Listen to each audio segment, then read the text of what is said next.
right. All right, then. So again, just for the purpose of introductions, I'd like to introduce Mary Batchelor. Mary Batchelor is a mental health professional with the IU servicing the East Stroudsburg Area School District and the South Campus. And her topic today is overcoming the challenges of co-parenting and blended families. So there you go, Mary. Thank you, Ken.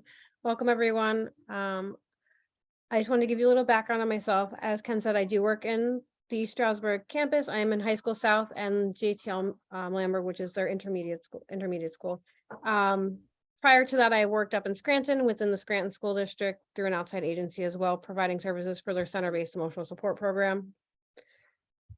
Throughout my experience, one of the most common things that kids talk to me about or parents talk to me about is the challenges that come with either co-parenting or blended families. So when we were asked to talk about topics that we might want to present on, this is definitely the first one that came to my mind, since it's something I talk about on either a daily or a weekly basis. In the middle school, I run mostly groups, and I see a few kids individually. At the high school, I do primary individual sessions. And whether I'm doing group or individual, these kind of challenges are always brought up. So I guess I wanted to start by talking about what family is. And I Googled it and I was like, found the definition and listed as a group of one or more parents and their children living together as a unit, or all the descendants of a common ancestor. I personally didn't like this definition because it doesn't encompass the majority of the families that I work with. So I did a little bit more digging, and I was trying to find something that identified not only how I identify my family, but how my students might identify theirs. And when you think about your definition of family, what does family mean to you? What does it mean for your individual family? What is your family makeup like? I found this definition and I really, really liked it. Marvin Lazenberry is an associate director of housing of Bucks and Monroe County. I found this on a webpage that was kind of advertising their services, but his definition of family was: family means having someone to love you unconditionally in spite of you and your shortcomings. Family is loving and supporting one another, even when it is not easy to do so. It is being the best person you can be so you may inspire your loved ones. Family does not see color, race, creed, no culture. It sees heart. Family isn't always about being connected biologically, because it understands that other things and influences bind us. Family is unrelenting, it is secure and reliable. Family isn't just important, it's what's most important. I personally love this definition because I think it encompasses all the different kinds of families that I work with. Some of my families are not bound by biology. Some of my families either adopted their children or have foster kids. Some families are blended, where they have step parents that they feel more connected to than their biological family. And I just thought this was a really good definition. Some of the family structures that I work with my students are children who are being brought up by their biological parents, some that are living in biological parent households that are just a single parent. And sometimes the single parent households are for a variety of reasons. Some of them are grief and loss related. Some are domestic violence situations where one parent had fled a really bad situation with the children. Sometimes it's just an absent parent and we're not really sure where the other parent is. Sometimes it's just that another parent they may know where that parent is, but they're just not involved in their life. I work with children who have a lot of step parents and biological parents mixed, or they're co-parenting with their ex and there's other step parents involved. So we may have a mom and stepdad, dad and stepmom. I also work with a lot of children who are being raised by their grandparents. I work with students who are living with aunts and uncles, or living with some form of extended family. Sometimes they're living with maybe a cousin or an older sibling. I work with some families that are either fostering or having the kids through kinship care. For those of you who are unaware, foster family and kinship care is similar. However, kinship is usually with somebody who has some connection to the child, whether it's a family friend, an aunt, an uncle. Somehow there's a connection to the child, and it's not as regulated as strictly as foster care is. And then one of the students I worked with has official guardianship through the courts with the people that she lives with, and they're not family. They're just it was her best friend's parents. But each of these families are unique and each one comes with its own sets of struggles. And this is something that I talk to my students about on a daily basis because this is what comes up in session, whether it's group or individual. And as you're sitting here, whether you belong to any one of these families or maybe you belong to a different family structure, I'm sure you can think of things that are struggles for you or barriers for you to overcome. So what does your family look like? And you're welcome to share if you would like. You do not have to. You're welcome to write in the chat, or I believe they have the ability to unmute themselves, Ken. I'm not sure. Yes, they have the ability to unmute themselves if they choose to. Yeah, if you feel comfortable, you're welcome to shout out any questions. You're welcome to type it in the chat. I can always read them aloud without identifying who wrote it at any point during this presentation, so feel free. Also, if I'm speaking too fast, please tell me. I do have a tendency when I'm nervous to speak quickly, so don't be afraid to be like, I have no idea what you just said. I will gladly slow down for you.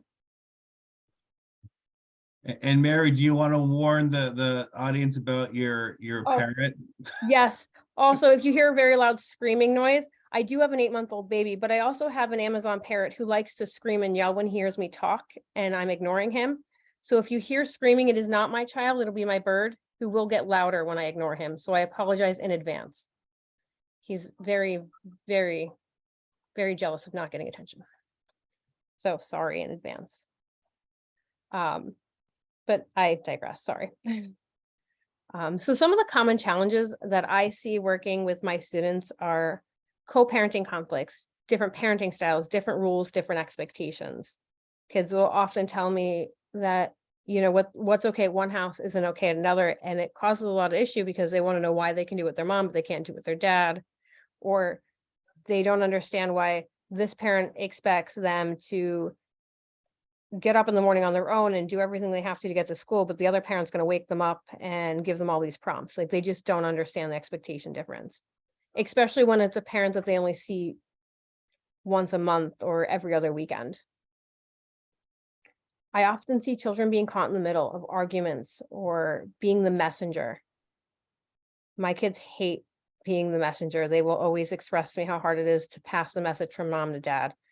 I had to tell my dad this when I went there. Mom told me to tell them this, or dad told me to tell mom this on my way back. And it's just hard for them to be in the middle. Past trauma, whether it's the parents or the child, is also really challenging. I worked with a lot of students who had parents that were in really, really unsafe situations, whether it was domestic violence. Sometimes it was just really bad living conditions. Some of my families moved here from the city, and they may have been in a really hard situation financially, and it made things difficult. They might have lived in unsafe neighborhoods, or, you know, were just in situations because their parents were trying to make ends meet that they just weren't safe. And with that comes a lot of trauma. I've also worked with students and parents, especially at my last job. I had a family who there was allegations against the father for sexual abuse with the daughter, and the mother had a really hard time forgiving herself and moving forward with that. And that really infected their parent-child relationship. It also really infected how the family dynamic moved forward. So whether that trauma goes to the parent or the child, it really impacts that relationship and becomes a really big challenge for them to overcome. Addiction is another struggle that I see occurring a lot, whether it's kids being raised by one parent and the other parent is struggling with active addiction, or often it's the grandparents are raising the child, and their biological mother or father is struggling with active addiction, or in some cases they're raising their grandchildren because the parents passed away due to their addiction and they lost that battle. Financial struggles between any of those family structures is very hard. Not paying, parents who aren't getting paid child support, parents who just don't have the money to pay. And when it comes to child support, it's one of those really annoying things where dad doesn't pay the child support, mom doesn't pay the child support, it gets backed up, their warrants are issued, and then the parents arrested, and they can't get out from under that because they can't pay child support when they're in jail. They don't have a job. It's harder then for them to even to make the payments, and just becomes a cycle that families get stuck in. And it's just really hard to watch as a family struggles with this. And it's even harder when you're listening to students tell you on a daily basis how hard it is for them to watch their parents go through this and for them to not understand the situation in general. When it comes to step parents, I see a lot of fear of overstepping. They don't want to take the other parent's role. I don't want to be their dad. I don't want to be their mom. I don't want to take that place. I see it a lot, both when parents are still involved in life, but also when parents have been passed away. I seen this in one family I worked with where the stepmom was afraid to take their mom's place or overstepping because her mom had passed away recently and just didn't want that to be an issue, but it was infecting their relationship. Acceptance of the new caregiver. One of the hardest things to do is accept a new parent, step parent, adoptive parent. It's just really, really hard. Attachment to a new person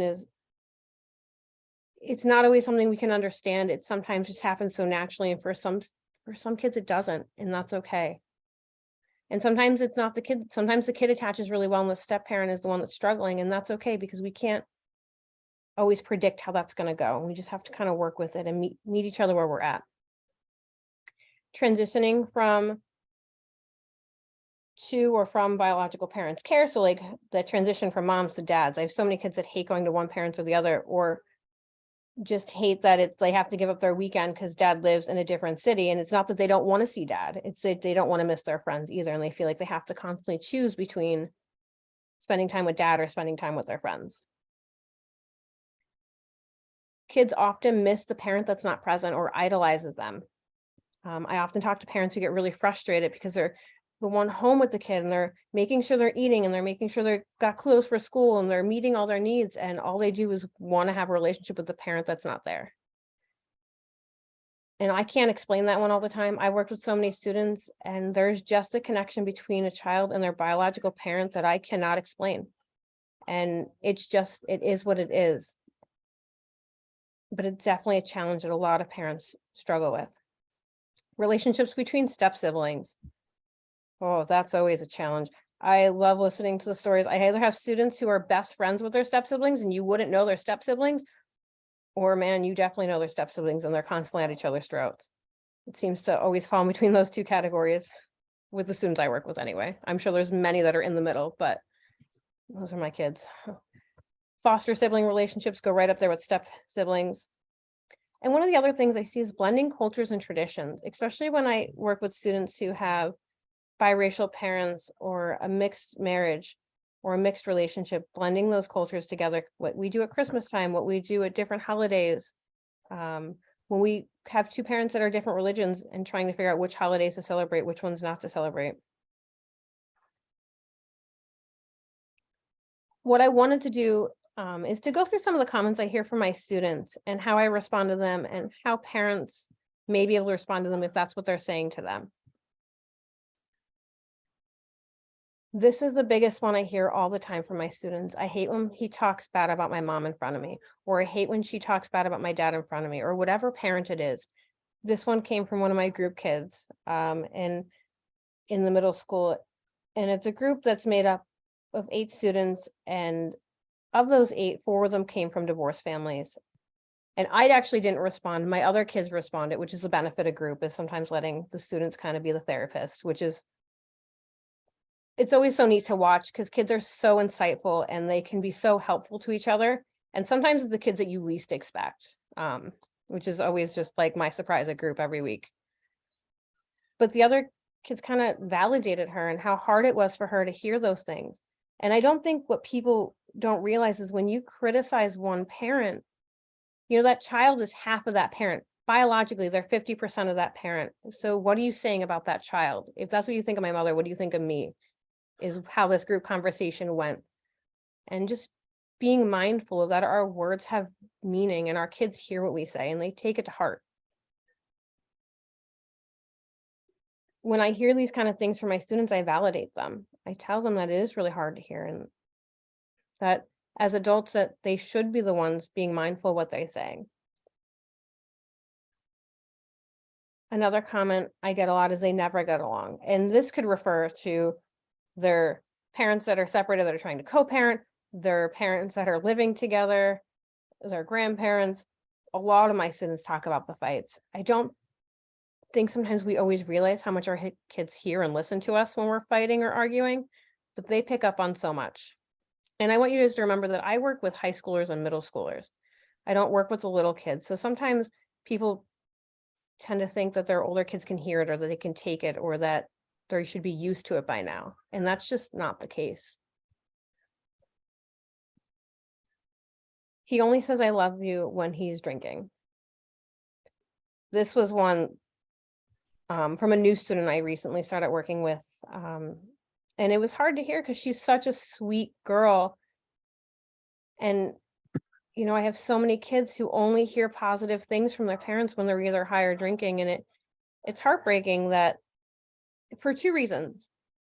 One, somebody is so guarded around their own children that the only reason they let their guard down is when they're not in a sober mindset. And the other one too is that they're seeing that parent in that state a lot.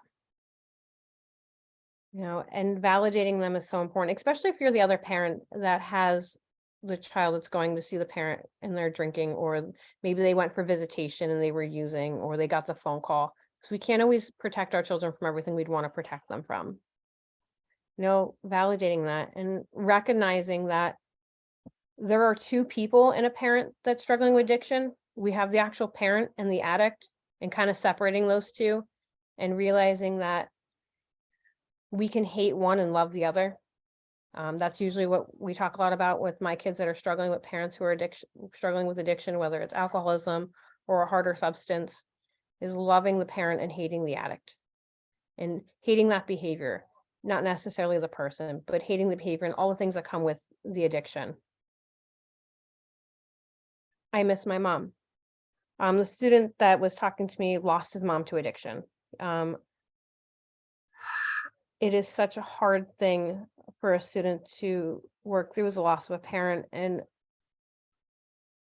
you know, I'm 33 and I still couldn't imagine losing my mom. So when I look at these students who've lost a parent, it's heartbreaking, especially when they lose them to something like addiction that didn't have to end that way. And a lot of my kids will talk about, well, maybe I wasn't good enough, or maybe if I was a better son, or if I was a better daughter, that they wouldn't have used, or they wouldn't be the one, somehow it magically wouldn't have happened. And, you know, validating how they feel, and that being upset, but helping them rationalize that they didn't have control of the situation, that those things were outside of their control. You know, as a co-parent or as an adult in a child's life that might be struggling with this, is just helping them rationalize and seeing that, yes, they miss their mom. I don't know how you wouldn't not miss your mom. And that we couldn't fix it, we couldn't control it, that they're only a child and they only could do so much. If I call him dad, my bio dad would be upset. This came from one of my high schoolers, and she has a really, really good relationship with her stepdad. He will do anything for her. They do father-daughter dates, which I think are absolutely adorable. And she called them that. She's done them since her mom and him had gotten together. And he, from the beginning, wanted to do something special, just the two of them. And they would just call them their play dates at first. And then she eventually changed it to father-daughter dates, because that's how she wanted to refer to them as. But they just go for like Starbucks, and they go to the bookstore sometimes. It's anything major. They just go and hang out for an hour together.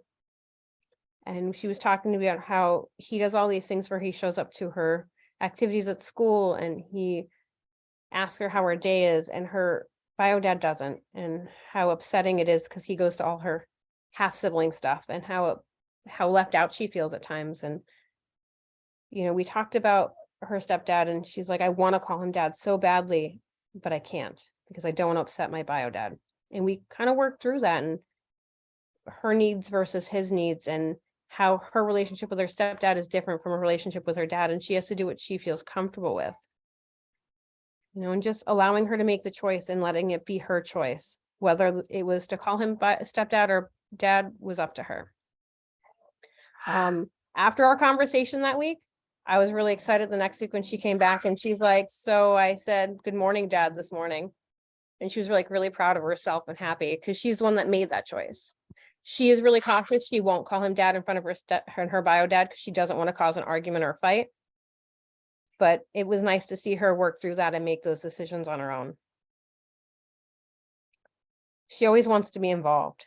This came from one of my graduating seniors this year who stepmom has to go to all the college tours that he doesn't want her to go to because he wants to be independent and also wants to do them on his own and doesn't want her to follow along.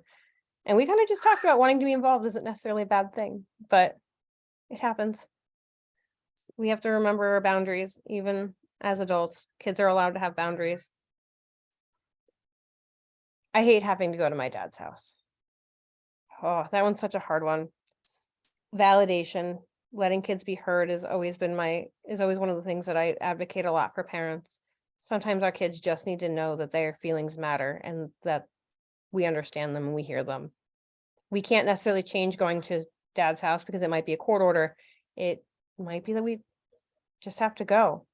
It's also good to spend time with dad. If it's not a safety concern, kind of have to do things we don't want to do all the time and just kind of working through it that way. But validation is so important for kids. She's not my mom. This was one of my middle schoolers who was struggling with a stepmom. And bio mom is in the picture, but sometimes what happens with step parents is they take on the disciplinary role and it can become a really big conflict for them.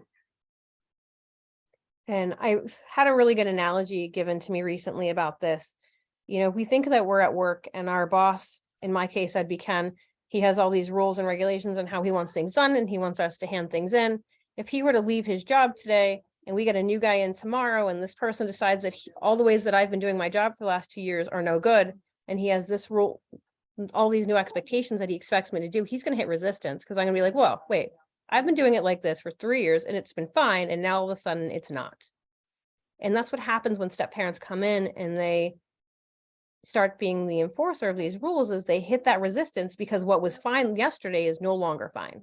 And as humans, we hate change. We're resistant to change. So whether we're 5, 15, 33, or 40, we are resistant to change. So sometimes we have to be really mindful of what we're doing and how we're transitioning these kids into the new family model. Did he leave because of me? Is a comment that came up in another one of my groups. And as the girl said this, she broke down in tears because she can't separate how her parents' marriage isn't necessarily directly a result of her or her behaviors. Our kids play a role in our marriages. It definitely impacts our marriages. And when I talked to the student about it, yes, you have an impact on your parents' marriage, but their marriage and their choices are on them, and how they react to each other and communicate to each other is on them, and helping kids rationalize and separate themselves from the situation and how things aren't always a direct result of them. Kids can be very egocentric and tend to think everything revolves around them and it may be their fault, and it's not. And helping them see that. And this one is another one that just broke my heart because this is a student that I've worked with for 2 years, and he asked me why can't she not get high? Mom had just gotten out of jail for a drug-related charge and shows up at their house very high on an illicit substance. She wasn't drinking. And we just talked about, that addict and validating it and validating his feelings and how we can't control the situation and it's not on him. Addiction is so hard for these kids, and they're, I always talk about addiction being one of those like ripple effects. Yeah, the person's is struggling with addiction, but it affects so many people in and around that person that it's heartbreaking, especially when the kids are involved because they're so innocent in all this. So the whole point of this training this workshop is to talk about how we overcome these things. There's 3 main things that I think of when I think of these challenges, and one is remembering what's in our control. Parents and caregivers need time for self-care. And I think we also have to remember that we are human, that we make mistakes. We are not perfect. And I think it's a big one for parents to remember is you are not perfect. You are human. We're going to make mistakes. And that's okay. That's how we learn. I like this quote here. It says, children have never been very good at listening to their elders, but they've never failed to imitate them. You know, it's so important that we model the behavior we want to see in our kids. And when we come to these challenges and we come to these relationship issues, we're modeling for our kids what relationships look like, how we resolve conflict, how we deal with our own frustrations, whether it's at a significant other, like a paramour that we're no longer with, whether it's with them. You know, we're modeling for them how we deal with those feelings and frustrations. And we need to be very mindful of that and think about it. You know, I look at conflicts I have with my husband and I think about my parents and how they solve those conflicts. And I like to think that we try to do things differently than my parents did to have a healthier relationship and do things differently. But remember that as you make your decisions throughout the day, our kids see us and they will imitate us. So when it comes to things within our control, you know, what we say is in our control, the words that we choose to use, putting our kids' needs first. So whether you're in a co-parenting situation, whether you're in dealing with a step parent, whatever the case is, whether you're the grandparent raising your grandchild, that child's needs come first. They come before our needs and they come before our wants. Letting go of past hurts for the sake of the child. If you have nothing nice to say, just don't say it. Our kids don't need to hear how we feel about their father or their mother or their grandmother or their aunt or their uncle that we don't like. They just don't need to hear it. We need to let go of those past hurts for the sake of that child and not hold on to that anger and resentment.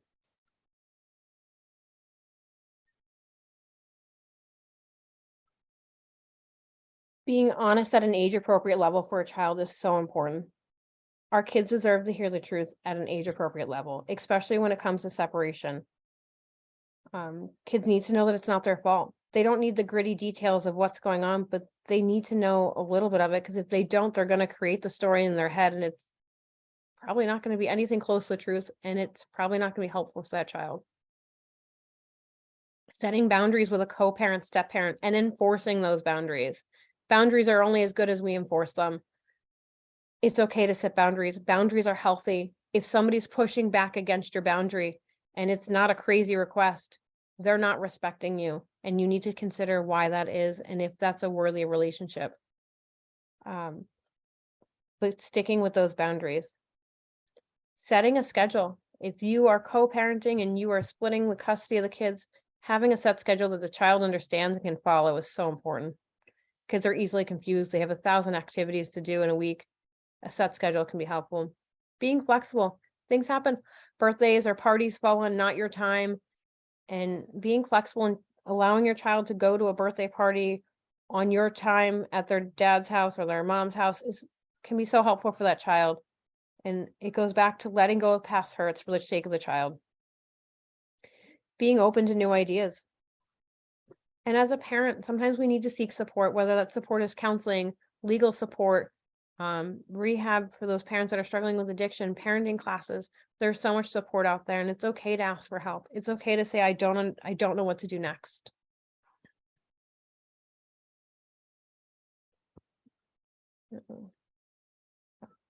And as we talk about dealing things within our control, we also have to realize the things that are how to deal with the things that are outside our control. And I like this little comic. The mass majority of things outside our control, I have little or no influence over them. And that is okay. It is in fact normal that we don't have control over everything. The better you can deal with it, the better life is. So, you know, reminding yourself of your value. Plan for multiple outcomes. While we're remaining detached from a specific one, we can't always predict the outcome, but if we have plan A, B, and C, we're going to be okay. When it comes to co-parenting, some of the things that I found are really helpful are making decisions together if you're able to. And I'll be honest with you, I'm a realist. I am fully aware that not all people can co-parent with their ex. Some relationships are just too toxic, whether it's due to abuse, whether it's due to a parent that's struggling with a mental health diagnosis, whether it's because the ex is really controlling. Maybe there are other influences in there that I can't come to mind right now, but whatever that is, I understand that the world is not perfect and not everyone can co-parent. And that's just what it is. I'm not going to tell you that you can magically make it work, because you can only do your end of things. And with each relationship, there's two parts, and you can only do your side. And that's where it goes back to things in your control. Mindful of what you say, modeling the behavior you want your kids to see and act upon. Because they may not see it now, but as adults with fully functioning brain, they'll be able to look back and be like, you know what? That wasn't an okay situation, but my mom or my dad made the right choices. Or they were always kind, or they were always respectful, no matter how they were being treated. And those are the things they'll remember. If you do have a relationship that you can communicate to your ex and you can co-parent, these are some things that could be helpful for you. Making decisions together, especially medical or educational ones, using text or email to communicate. It helps as a visual reminder. Oh, did she say we were meeting at 2? Did he say we were meeting at 3? It'll be in the text. Shared calendars. I love Google. We use it at work all the time. Those shared calendars are amazing. You put doctor's appointments in there. My husband and I have one for the baby, so he can't ask me 3 times when it is. If possible, come to agreement on rules and expectations. If rules are the same at dad's house and mom's house, life is so much easier. If the expectations are the same, life is so much easier. Following through consequences from one parent to the other. If that's not possible, don't set yourself up for failure. Don't give a consequence that has to be carried over. It'll just make your life so much easier.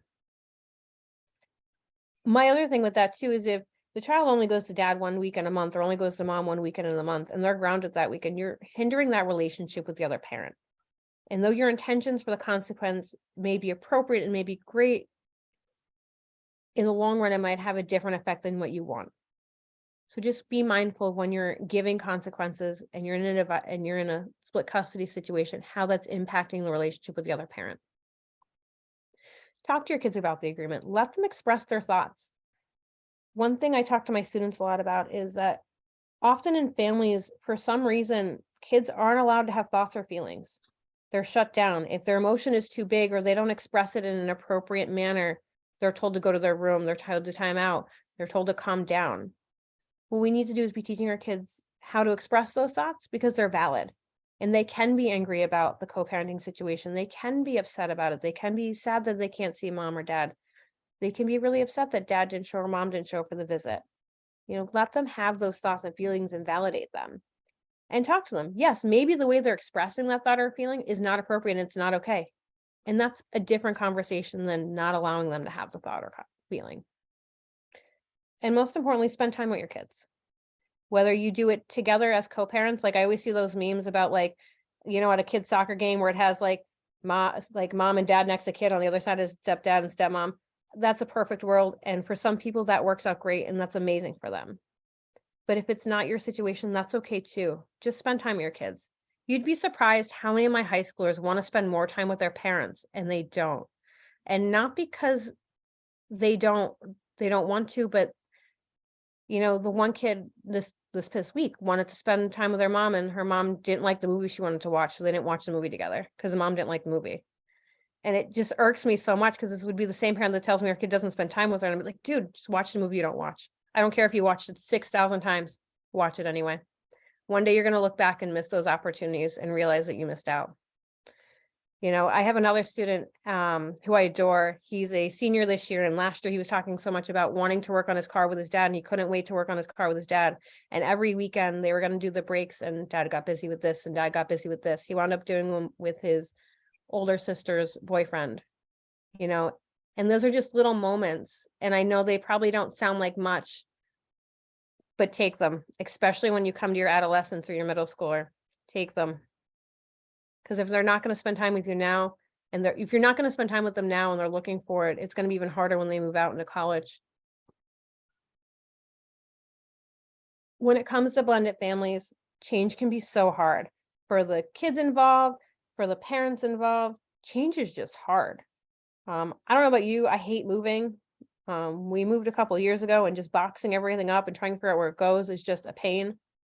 So I couldn't imagine moving in with a group of other people who you're not familiar with. It's hard, especially when you're blending families with a lot of kids. Some of the kids I work with have 3 3 bio siblings in the house and like 2 or 3 step siblings, and it's a lot to come together. It's not impossible, but it's a lot to come together.